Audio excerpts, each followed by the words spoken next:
Hello and welcome to another one of D's ADD videos. Today we're going to be looking at substitution versus elimination, 1 versus 2. We're going to be looking at the big picture.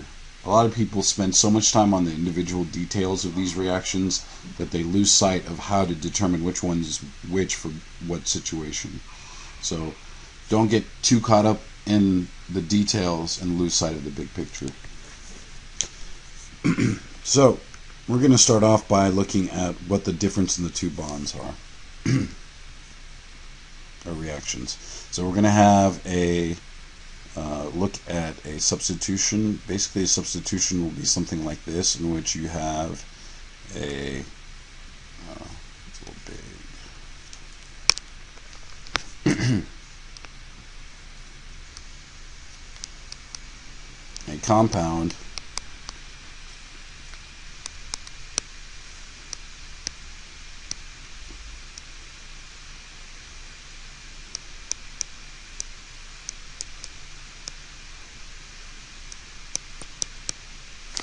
Okay, so I'm just going to use this as an example. We can either have a substitution type of reaction in which we go from this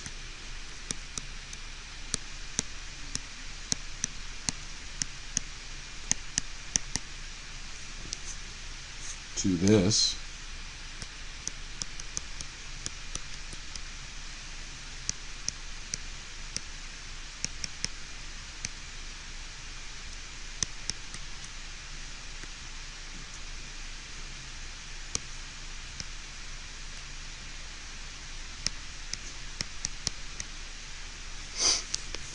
so basically this leaving group, which we will discuss what leaving groups are in another video, is replaced by this compound. That's a substitution reaction. Now for an elimination reaction, what would happen is we would take that same scenario and create a double bond. And this is usually done by abstracting a hydrogen, leaving the electrons behind in order to form a pi bond. So the leaving group, again, I'm going to make Br. And then when this thing leaves now in an elimination reaction,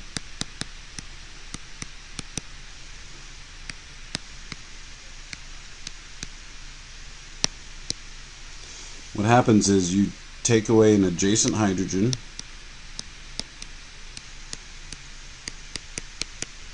so we have a few choices here. I'm just going to highlight a few of them. We have a hydrogen that's right here, or we have a hydrogen that's adjacent to the leaving group carbon that's right here. Okay, so you can abstract any one of those hydrogens, and depending on which ones you abstract, you're going to end up with a structure that has an alkene or a double bond in it. So you would end up with something like CH3 and then H and CH3. Okay, so in this case the thing that was replaced, it was still the leaving group, but it was replaced, instead of by a compound, it was replaced with this double bond right here. Okay, so that's the basic difference between substitution and elimination. Now let's look at 1 versus 2. What is 1 versus 2? So change back to black, and 1 versus 2. Okay. The 1 reactions, they use a weak to moderate nucleophile.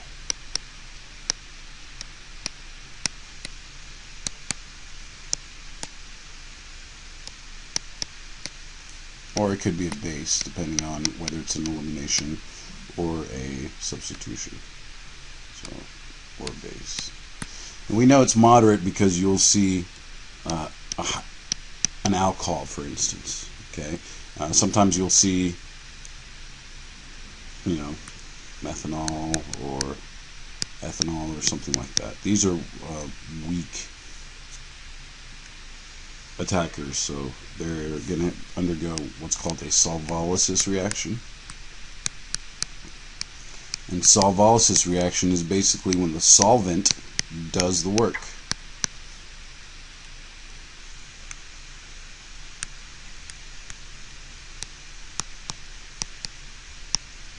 So in this case, the solvent is the attacker, is the nucleophile, is the base. Okay, so they're either the base or the nucleophile. So if we attack the carbon itself,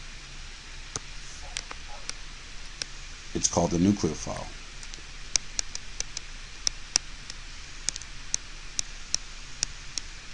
But if you abstract a hydrogen, it's acting as a base. So it can be the same thing and do both. So that's why you have to know what conditions apply to what. Okay. Solvolysis, let's see what else. It's a two-step reaction for these things.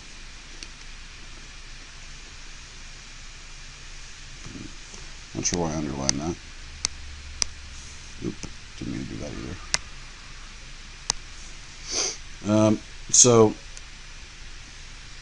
two-step reactions.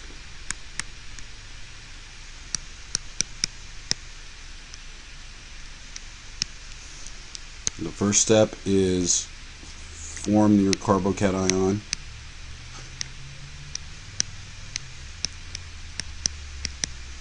And the carbocation ion stability is increasing with the number of carbons. Oops, wrong direction. Increasing with the number of carbons attached to it. And this is due to what's called the inductive effect. Each carbon shares the burden of the plus charge. They work as a team. Inductive effect. Alright, so after you form the carbocation, then what happens? Well, then we get the reaction takes place. So either it's a substitution or elimination.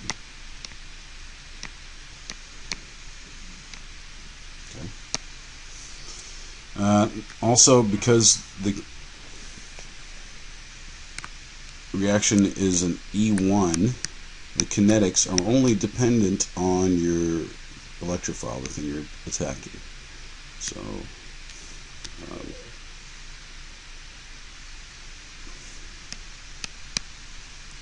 E for electrophile. And if you remember what an electrophile is, or don't remember, if that example that I showed you earlier,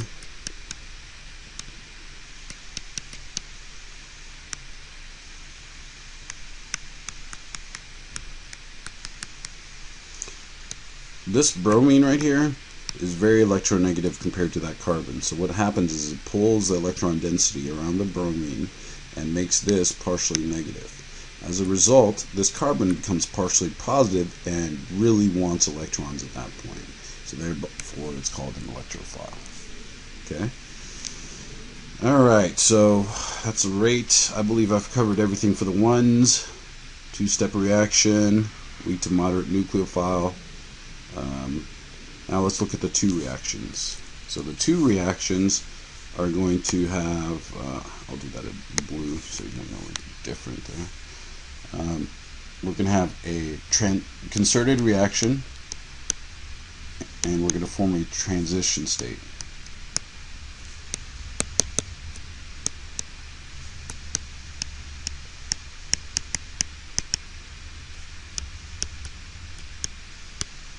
So basically what happens is the moment you form that bond, you start to break the bond with the leaving group. The moment the bond is starting to form with the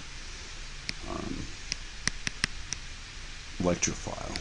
So basically what's happening is as soon as my attacker comes in, whatever the attacker is, nucleophile, then it starts to break the bond with your leaving group. In our case it was the bromine. And that's called a transition state, and it's represented I wrote it up there. The double dagger in the brackets. Alright, almost done. So we know that we need a strong attacker for these. So strong attacker is usually in the form of RO minus. So methoxide anion there. Don't be thrown off if you see the actual alcohol. It might be written in the form like this, where it's got the alkoxide ion on top, but then it's actually got the alcohol on bottom as well. This is still considered to be strong because of the presence of this thing right here. Okay, so this thing right here, when it ionizes, that charge pops up and the sodium disappears, and you get that charge right there, that minus sign. Okay, that's a very strong attacker. It will force a 2 reaction. And we'll discuss later whether it will go to E1 or E2. I mean, sorry, SN2 or E2. But for now, a concerted reaction, strong attacker. Can't really go a hierarchy here because SN2 is methyl 1,2. I'll write it down. So the SN2, a little big there, is methyl is greater than primary. It doesn't like what's called steric hindrance. It wants to avoid bumping into other things. Whereas E2 is the exact opposite. It's just like everybody else. It's tertiary, secondary, primary. So you've got to know what you're going to be doing, what takes you down that road. So know strong versus weak to moderate. Okay. Know also the difference in the basic reactions. Are we replacing an element with another group, or are we creating a double bond by removing a hydrogen? Alright, so that's basically a rundown of the big picture. I don't want to go too much further into it. Make sure you practice.